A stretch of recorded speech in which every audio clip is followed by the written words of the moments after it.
अब जिसके जी में आए वही पाए रोशनी। वाह वाह। अब जिसके जी में आए वही पाए रोशनी, हमने तो दिल जला के सरेआम रख दिया। वाह वाह। अस्सलाम वालेकुम नाजरीन, welcome to my YouTube channel. मैं हूं एडवोकेट सैयद शम्सुल हसन रिजवी और आप देख रहे हैं शम्स रिकॉर्ड्स। आज दोबारा मेरे साथ मौजूद हैं खाकी और कोट अब्दुल मालिक की नफीस मिजाज शख्सियत सर शकील अंजुम साहब। अस्सलाम वालेकुम सर। वालेकुम अस्सलाम। सर क्या हाल चाल है? जी अल्हम्दुलिल्लाह शम्स भाई ठीक, आपकी दुआएं, अल्लाह का एहसान, मौला की बड़ी करीमी है। सर आपसे मेरा पहला सवाल ये है कि आप सैयद नजमुल हसन रिजवी साहब को हमसे ज़्यादा बखूबी जानते हैं, तो जो उन्होंने किताब पब्लिश की है इंसान एक कथा, इसके बारे में आप क्या कहेंगे? औज़ु बिल्लाहि मिनश्शैतानिर्रजीम, बिस्मिल्लाहिर्रहमानिर्रहीम। तमाम हम्द है उस खालिक़े अज़ल के लिए, सुकून झील को देता है जो कमल के लिए। और मैं उनके नाम से करता हूँ इब्तिदाए कलाम कि जिनके नाम फ़रिश्तों ने भी संभल के लिए। ज़ाते बाबरकात का बड़ा करम है कि अगर मुझे मौका मिला कि मैं अपने मुरब्बी, अपने मेंटोर, अपने उस्ताद और शायद वालिदैन से भी बढ़कर उनके बारे में दो जुमले कहूँ। मैं हकीर उन पे क्या बात कर सकता हूँ, जबकि वो एक शख्सियत गर शख्सियत है। अगर मैं उनका तारुफ़ करवाना चाहूँ उस्ताद के नाते से, तो जिन दोस्तों ने गडरिया पढ़ा हुआ है इशफ़ाक़ अहमद का, और वो उनका पहला उनकी कहानी थी, अफ़साना था, उसके अंदर दुनिया, अदबी दुनिया का सबसे बड़ा एक किरदार है जिसका नाम है दाऊजी। और मैं जब से पढ़ रहा हूँ, उनकी शख्सियत को देख रहा हूँ, मैंने अपने शऊर की आँख उनकी उंगली पकड़ कर ही खोली, तो मुझे जब भी उनकी शख्सियत में अगर किसी का अक्स दिखाई दिया तो वो यकीनन दाऊजी दिखाई देते हैं।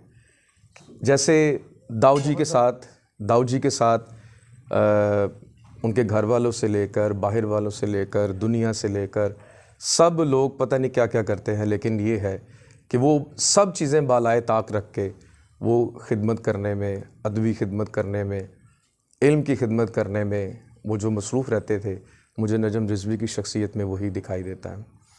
अगर मैं बात करूं इनके इल्म की, तो मुझे अब भी पता है हमारे इलाके की जितनी नई पौध है, यानी अप्रॉक्सीमेटली 3rd जनरेशन जो है, ये इनके हाथों से परवान चढ़ी है। और आज भी अगर इलाके के गिने चुने लोग अगर मैं निकालूं कि जिन्होंने बहुत ज़्यादा लिटरेचर पढ़ा हुआ है, लिटरेचर पर ग्रिप है उनकी, तो यकीनन वो सारे के सारे उस डगर पर चलते हुए दिखाई देंगे जहाँ से नजम रिजवी आज से बहुत साल पहले गुजर गए हुए हैं। आज अगर हमारे इलाके में हक़ की आवाज़ बुलंद है तो उसके पीछे यकीनन उन्हीं का वो छेड़ा हुआ साज़ है जो पीर सैयद फ़तेह हुसैन रिजवी अल्लाह मुकामहू ने छेड़ा। और उनकी जो बिल्कुल शख्सियत है, उनका जो अक्स है, वो नजम रिजवी के अंदर दिखाई देता है। मुझे बड़ी अच्छी तरह से याद है, हमारी गली में ना एक कुत्ता था, वो बेचारा ना ज़ख्मी हो गया किसी एक्सीडेंट में, किसी भी तरीके के साथ, तो मतलब उसके जिस्म के ऊपर ना कीड़े पड़ गए। मुझे आज भी वो मंज़र याद है, गो के इस बात को अगर मैं काउंट करना शुरू करूं तो I think more than 30 years ago की बात है। तो मुझे आज भी याद है कि मुझे और जो है पीर सैयद फ़तेह हुसैन रिजवी के सबसे छोटे बेटे ज़मीर शाह, हम साइकिल पे गए, जाके दवाई लेकर आए, पाउडर लेकर आए, और बड़े शाह जी ने, यानी पीर सैयद फ़तेह हुसैन शाह ने, वो अपने हाथों से कुत्ते के ऊपर वो दवाई फेंकी। मुझे आज भी वो मंज़र याद है कि जो शख्सियत इतना जानवरों से प्यार करने वाली होगी, यकीनन यही उनके खून की तासीर है कि नजम रिजवी ने वो किताब लिखी है जिसके अंदर वाक़ईतन इंसानियत बोलती है। और डब्बू कहानी, मैं अगर ये कहूँ एक सब चीज़ों से हटकर कि डब्बू के अंदर उन्होंने अपनी जो अक्कासी की है ना, शायद इनको नहीं बताया, लेकिन उन्होंने यकीनन अपने बाप की अक्कासी की है। वो जो बाप कुत्ते का जख्म देखकर तकलीफ़ में मुब्तला होता था कि जाओ यार इसको इलाज करो, इसका जाके इस पर डालो, ये बेचारा ठीक हो। डब्बू कहानी के अंदर इनकी वो ही जज्बात हैं, कुत्ता, कुत्ते का पिल्ला, वो नीचे आना, उसका आवाज़ निकालना, फिर उसके बाद जो है ना वो ट्रैफिक रवां दवा रहना, यानी कोई भी नहीं देख रहा उसको। जैसे हमारे पूरे गांव के अंदर उस बीमार कुत्ते को कोई नहीं देख रहा था ना, ऐसे ही बिल्कुल यकीनन इस सारे रश के अंदर, हजूम के अंदर जो कोई भी नहीं देख रहा, वो नजम रिजवी देख रहे हैं। और ये इनका बड़ापन है, इनकी अज़मत है। और किस कहानी की बात करूं, अगर मैं बेबे जी की बात करता हूं तो आज भी उस कहानी के अंदर हमें ममता, ऐसी ममता जो अपना खून ना होने के बावजूद क्या है, आप लुटा रहे हो, जिसका दूसरा नाम है कुर्बानी। बिल्कुल सही। कि आप अपने बच्चों का टाइम निकाल कर, उसकी वो हमदर्दी, मोहब्बत, शफ़क़त निकाल कर, आप सारी की सारी शफ़क़त, मोहब्बत, हमदर्दी किसी और के बच्चे को दे रहे हैं। ये आज की दुनिया में ये कुर्बानी मफकूद हो चुकी हुई है। और मैं अगर कहूँ कि बेबे जी का नाम बेबे जी नहीं होना चाहिए था, बल्कि कुर्बानी होना चाहिए था। ज़बरदस्त। तो ये बात जो है ना वो बिल्कुल भी बईदस कयास नहीं होगी, इसलिए कि वो खातून अपना सारे इतने बच्चे छोड़कर इनको टाइम दे रही है, कि इनको, जिनको वो बेबे जी कह रहे हैं। आज भी वो किरदार ऐसा है कि हमारे अगर उसको नौजवान नस्ल पढ़े तो उसको कम से कम पता चले कि कभी इंसान ऐसे भी हुआ करते थे। बिल्कुल सही। कि ऐसा भी कोई इंसान हो सकता है, ऐसे भी इंसान होते हैं। और यकीनन नजम रिजवी मुबारकबाद के मुस्तहिक इस वजह से भी हैं कि इन्होंने ना वो इंसान पॉइंट आउट किए हैं जो इंसान आज मिलते ही नहीं है। ज़बरदस्त। जो इंसान क्या है आज मफकूद नहीं, नापैद नहीं, उनकी कहानियां भी शायद ख़त्म हो चुकी हुई हैं। नजम रिजवी ने ऐसे इंसान पॉइंट आउट किए, चाहे वो साईं बाबा की शक्ल में है, चाहे वो बेबे जी की शक्ल में है, चाहे वो रिजवाना की शक्ल में है। कोई भी किरदार इनका जो है वो इस तरह का है कि आप उसको लेकर वहाँ से बहुत कुछ जो है ना वो अखज़ कर सकते हैं। और ये यकीनन मुबारकबाद के मुस्तहिक है। अच्छा सर, जो लिटरेचर से मोहब्बत रखते हैं वो लोग तो ज़रूर इस किताब को पढ़ेंगे। क्या हमारे नौजवान लड़कों को भी चाहिए, लड़कियों को भी चाहिए कि इस किताब को पढ़ें? मैं एडवोकेट शम्स रिजवी साहब, मैं तो उनको सजेस्ट करूँगा, अगर कोई मुझे देख रहा है, कोई मुझे सुन रहा है, आज इंसानियत जो दम तोड़ रही है ना, अगर आपने उसको बचाना है, आज इंसानियत जो दम तोड़ चुकी है, अगर उसको आपने महफूज करना है कि हाँ यार ये इंसान इस तरह के भी होते थे, तो ये किताब पढ़नी चाहिए। वो पढ़ के आपके अंदर से नहीं, मुआशरे के अंदर से जो एक हिस्स निकल गई हुई है ना, जिसका ताल्लुक़ इंसान के साथ था, जज्बात के साथ था, कुर्बानी के साथ था, शफ़क़त के साथ था, प्यार के साथ था। और यार नौजवान नस्ल भाई जो मुझे सुन रहे हैं, मुझे एक बात तो बताइए, आप क्या खालिक को जवाब देंगे कि हम अशरफुल मखलूक़ात थे, लेकिन जो हमारे नज़दीक तरीन लोग थे, हमने उनको क्या किया, इंतहाई तंग करके जानवरों की सबसे भी नीचे गिर गए। हमें तो चाहिए था कि जानवर भी हमारी पनाह में रहते। हम अल्लाह ताला के, बिल्कुल सॉरी मैं आपकी बात काट रहा हूँ, हम तो उसके नायब बनकर आए हैं ना, खलीफा बनकर इस जो है ना वो दुनिया पे आए हैं।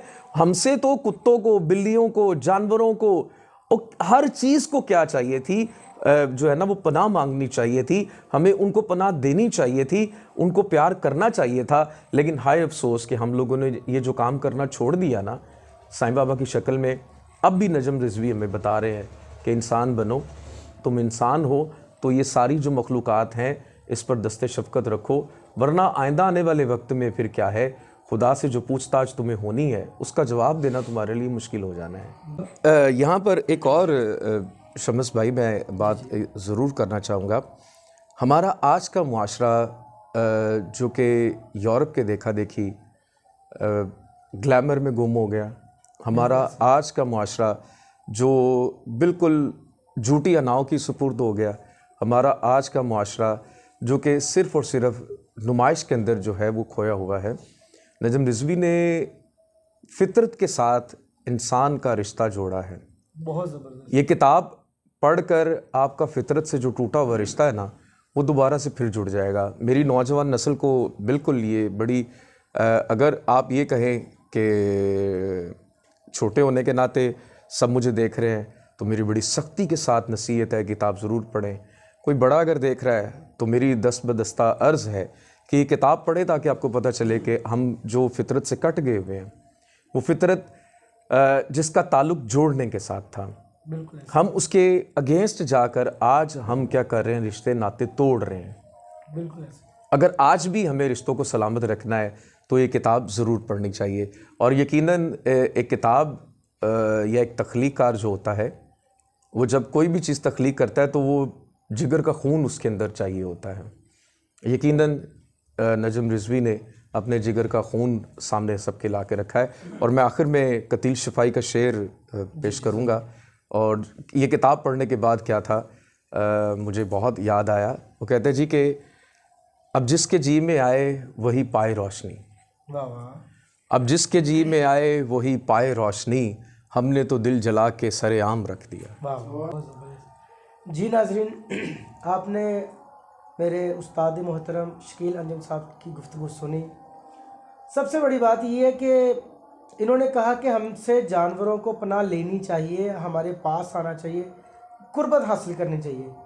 लेकिन आज के इंसान पे सद अफसोस ये है कि अगर उसके माँ बाप बूढ़े हो जाएं तो वो तो उनको भी पनाह नहीं देते, उनको भी किसी मुकाम पे छोड़ आते हैं, ओल्ड हाउस जो जिन्हें क्या कहा जाता है।